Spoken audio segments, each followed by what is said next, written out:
Assalamualaikum warahmatullahi wabarakatuh. Bismillah, alhamdulillah, Allahumma salli wa sallim ala Sayyidina Muhammad ibn Abdillah wa ala alihi wa sahbihi wa mawalah, amma ba'd. Allahumma faqihna fid din wa alina ta'wil, amma ba'd. Hadrata jamaah sholat zuhur Masjid Asyifa RSPAD Gatus Subroto rahimahumullah. Pertama-tama kita bersyukur kepada Allah Subhanahu wa Ta'ala atas seluruh nikmat-Nya yang telah dititipkan kepada kita. Mudah-mudahan semua nikmat-nikmat tersebut bisa kita jadikan sebagai sarana untuk meningkatkan ibadah ketaatan kita kepada Allah Subhanahu wa Ta'ala. Salawat juga salam semoga senantiasa Allah limpahkan, curahkan keharibaan beliau baginda Nabi Muhammad SAW dalam seluruh umatnya, dan mudah-mudahan kita istiqomah dalam menjalankan syariat yang dibawa beliau, dan kita akan beroleh syafaatnya kelak di yaumul qiyamah. Amin Allahumma amin. Hadirin rahimakumullah, pertama-tama saya berterima kasih atas segala doa dan juga semua dukungannya. Alhamdulillah untuk menunaikan ibadah haji tahun ini, alhamdulillah saya dan keluarga bisa laksanakan dengan baik. Berangkat tanggal 17 Mei, pulang kemarin sampai rumah tanggal 29 Juni. Jadi pas 42 hari dari keluar rumah sampai masuk rumah kembali. Di Madinah itu 8 hari sama perjalanan ke Mekah, berarti 9 hari, sisanya di Mekah, kemudian di Arafah, Musdalifah, Mina, dan seterusnya sampai selesai. Jamaah rahimahullah, untuk itu sebelumnya saya akan doakan pada jamaah sekalian, bapak-bapak, saudara, ibu-ibu sekalian yang sudah pernah menunaikan ibadah haji maupun umroh. Allah akan mudahkan untuk setiap 5 tahun kembali lagi untuk bisa menunaikan ibadah haji maupun umroh kembali. Dan bagi yang sama sekali belum pernah, mudah-mudahan dimudahkan juga untuk bisa menunaikan ibadah haji, minimal bisa umroh dulu. Untuk itu dengan berkah kitab Al-Fatihah, mudah-mudahan apa yang telah saya sampaikan tadi dikabulkan Allah Subhanahu wa taala. Diniyah bi barakati Al-Fatihah. A'udzu billahi minasyaitonir rajim. Bismillahirrahmanirrahim. Alhamdulillahirabbil alamin, arrahmanir rahim, maliki yaumiddin. Iyyaka na'budu wa iyyaka nasta'in. Ihdinas siratal mustaqim, siratal ladzina an'amta 'alaihim ghairil maghdubi 'alaihim waladdallin. Amin. Bapak Ibu saudara sekalian rahimakumullah, sedikit saja saya memberikan oleh-oleh berupa cerita bahwa ternyata memang di dalam melaksanakan ibadah haji dan seluruh rangkaiannya itu kadang-kadang ada hal-hal yang tidak bisa dihitung 1 tambah 1 2. Kadang-kadang di luar dari nalar kita, akal sehat kita. Secara kasat mata ada pelajaran-pelajaran bagi saya pribadi maupun jamaah. Ada salah satu jamaah yang beliau ibu-ibu sudah berumur di atas 70 tahun. Dan memang ketika di Indonesia itu beliau susah jalan. Kebetulan karena saya sebagai kaumnya, kepala rombongan yang membawai ada 40 jamaah. Beliau salah satu dari jamaah yang saya bimbing langsung.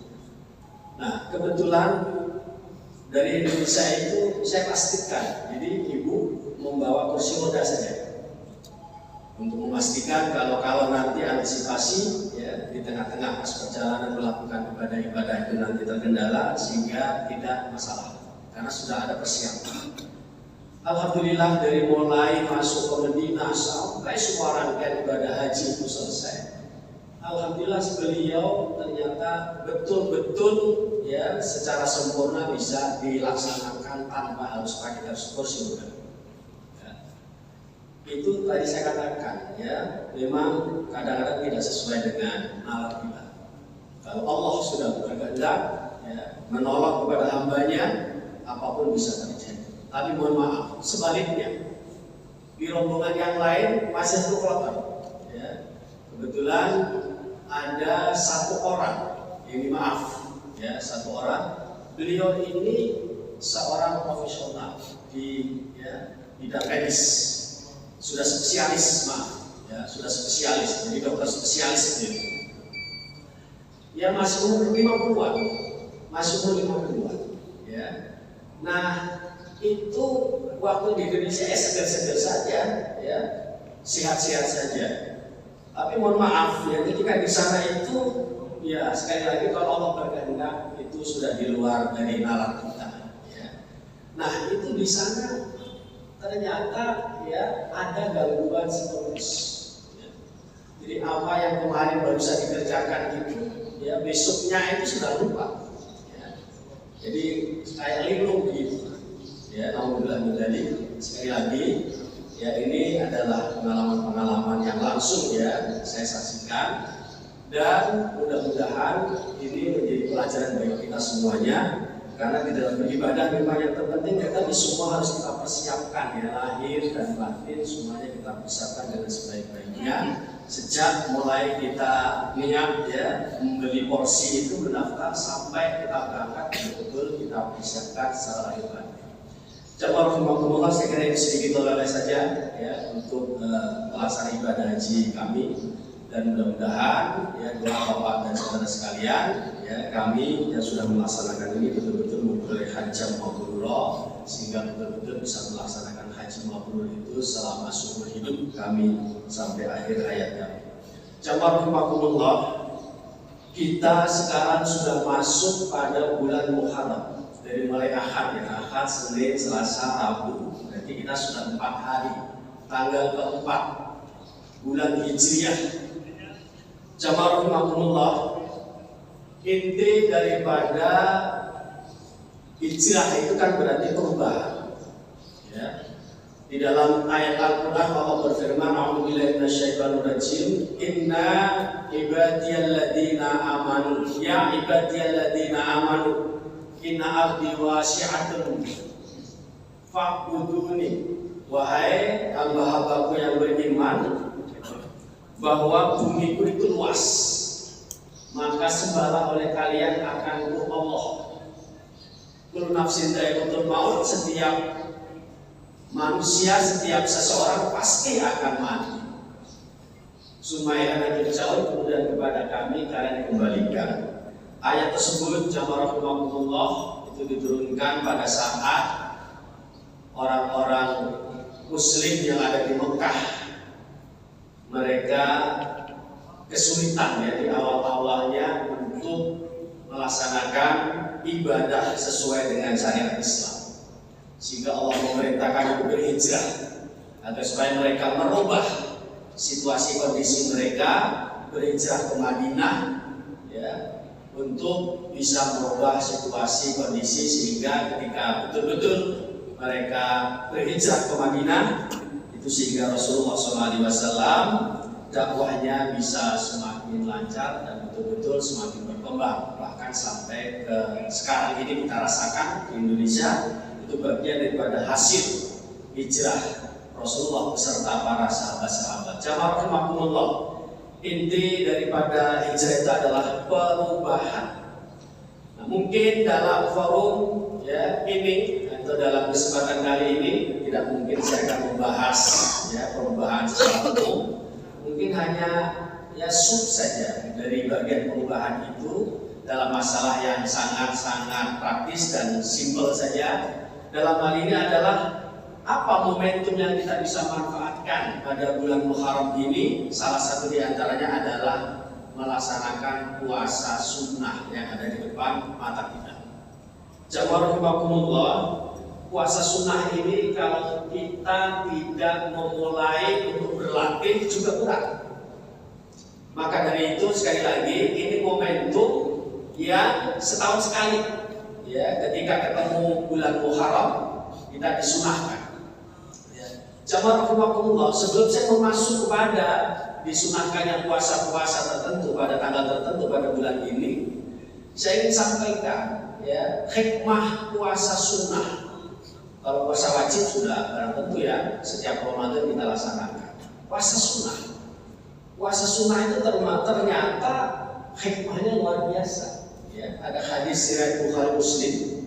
Itu Rasulullah SAW beliau bersabda begini, man soma yauman fi sabilillah, barang siapa yang dia berpuasa sehari saja sunnah bukan wajib, ya, ba'adahullahu wajhahu 'anil nar, ya, khamsina kharifan, sab'ina kharifan. Barang siapa yang dia puasa satu hari puasa sunnah, berarti kan ya termasuk bulan Muharram ini berarti puasa yang tahunan. Yang bulanan itu ada yang namanya ayat mubin 13, 14, 15. Kalau mingguan ada yang namanya Senin Kamis. Ya, bahkan ada puasa Daud, jadi puasa jadi tidak. Nah, artinya kita di posisi mana yang sudah kita biasakan itu? Kalau kita belum sama sekali membiasakan salah satu dari yang semuanya itu, maka kita patut memanfaatkan momentum bulan Muharram ini untuk memulai merubah diri kita untuk ada peningkatan secara spiritual. Jamaah rahimakumullah, karena kecerdasan spiritual kan perlu dibangun juga. Karena setiap manusia kekhalifahannya itu harus dibangun secara seimbang kan. Cerdas intelektualnya tidak cukup intelektual juga. Cerdas emosionalnya tidak cukup dengan intelektual, spiritual juga, spiritualnya juga. Ya, jadi tiga-tiganya harus kita bangun itu. Ya, untuk itu bapak-bapak saudara yang sekalian rahimakumullah, mari kita mencoba untuk membiasakan diri meningkatkan kecerdasan spiritual kita dengan puasa sunnah. Jamaah rahimakumullah, tadi dikatakan dalam hadis Bukhari Muslim, puasa sunnah itu sehari saja itu akan bisa menjauhkan dari api neraka 70 tahun. Subhanallah. Sab'ina khalifan. Apa ada yang lebih besar dari itu di dunia yang kita dapatkan? Maaf, itu nanti kita bawa ke akhirat. Ya, apakah kita tidak sempat sampai saat ini, umur kita sudah mau sedikit lagi pensiun, masih juga nggak sempat puasa sunnah? Ada, ya. Padahal satu hari saja itu akan dijauhkan dari api neraka 70 tahun. Subhanallah, luar biasa balasannya. Itu puasa sunnah apa saja? Senin Kamis kah, Ayamul Bid kah, puasa Daud kah? Sehari saja. Itu bisa kita bayangkan kalau kita seminggu minimal Senin Kamis saja itu subhanallah. Berarti berapa tahun kita itu setiap saat kita berpuasa dijauhkan dari neraka. Semakin jauh dari neraka. Subhanallah. Itu yang pertama. Yang kedua, bapak-bapak saudara sekalian, ada hadis juga riwayat Imam Tirmidzi dan Ibnu Majah, hadis yang sahih. Ya, la turaddu da'watus shaim. Doanya orang yang sedang berpuasa itu tidak akan ditolak. Doanya orang yang berpuasa itu tidak akan ditolak. Maaf bapak-bapak ibu saudara sekalian, kadang-kadang kita itu mendidik anak-anak cucu kita hanya sekedar kita cukupi secara material saja. Tidak cukup bapak-bapak ibu saudara sekalian. Tidak cukup. Tadi saya katakan secara spiritual juga harus dilakukan juga untuk mendukung supaya pendidikan anak cucu kita itu bisa berhasil. Saudara sekalian, bapak ibu rahimakumullah, ini ada cerita dari jamaah. Ada satu jamaah suami istri itu kebetulan punya 3 putra putri, putrinya 1, putranya 2, ya. Itu ingin sekali agar supaya putra putrinya itu sukses berhasil di bidang pendidikan. Nah itu akhirnya kedua suami istri tadi, beliau berdua, ya kebetulan melakukannya itu sih setelah pensiun ya, setelah pensiun anak-anak sudah boleh dewasa semua, sudah boleh kuliah semua, ya. Itu beliau berdua memutuskan untuk puasa Daud. Di alhamdulillah satu demi satu itu anaknya tiga-tiganya itu bisa masuk ya di fakultas-fakultas yang diinginkan di UI sampai selesai. Bahkan S2-nya itu ketiga-tiganya bisa keluar. Jamaah rahimahumullah itu salah satu contoh yang konkret bahwa ternyata spiritual yang dilakukan oleh orang tua itu sangat berdampak kepada anak cucunya untuk kesuksesannya.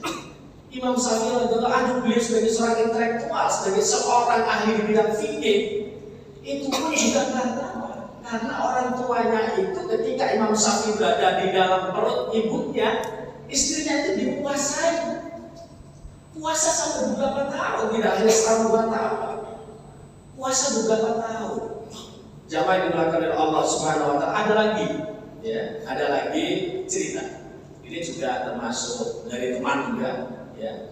Jadi dia itu saya perhatikan sehari puasa, sehari enggak, sehari puasa, sehari enggak.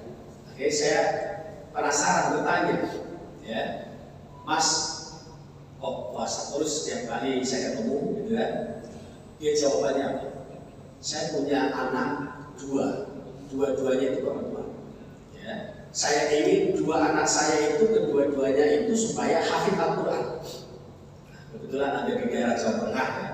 Dan kedua-duanya itu anaknya dimondokin itu nggak betah. Berapa bulan nggak betah, pindah lagi sampai 4 kali pindah. Ya. Akhirnya dia prihatin, ya. Jadi mohon sama Allah. Ya, kemudian dibarengi dengan puasa dahulu. Sampai sekarang masih dilakukan gitu. Ya, padahal anak yang pertamanya alhamdulillah sudah sukses. Betul-betul akhirnya menjadi kerasan di pondok, ya, kemudian cocok dan akhirnya hafal Al-Quran. Jadi hafidh. Tinggal 1 lagi masih belum kelar, maka masih puasa ya. Ya. Jadi Bapak, saudara sekalian rahimahullah, ini saya sampaikan ya, sebagai pelajaran bagi kita. Bahwa ternyata di dalam kita mempersiapkan anak cucu kita tidak cukup hanya dengan material saja, tapi juga dengan spiritual kita harus kita lakukan. Kita mohon pada Allah karena tadi ya, bahwa doa waktu sholat mustajabah, bahwa doanya orang yang puasa itu waktu tidak akan ditolak, artinya pasti diterima oleh Allah Subhanahu Wa Taala. Jamaah rahimakumullah. Untuk itu pada bulan Muharram ini mari kita mulai berusaha untuk melatih ya, puasa sunnah ini siklusnya setahun sekali, terutama tanggal 9 ya, tanggal 9 kata Nabi lain bagi itu sanah al-atiyah, apabila aku masih hidup pada tahun berikutnya maka aku akan puasa tanggal 9 ya, tapi Rasulullah ya belum sampai tahun berikutnya beliau sudah wafat ya, jadi artinya itu menunjukkan bahwa Rasulullah menganjurkan tanggal 9 itu kita puasa Tasu'a. Tanggal 9 itu nanti jatuh hari Senin ya, hari Senin pekan depan itu tanggal 9 puasa Tasu'a ya. Kemudian kalau tanggal 10 Rasulullah ditanya, Suila Rasulullah SAW an saumi Asyura. Rasul ditanyakan tentang hikmah puasa Asyura tanggal 10 Muharram.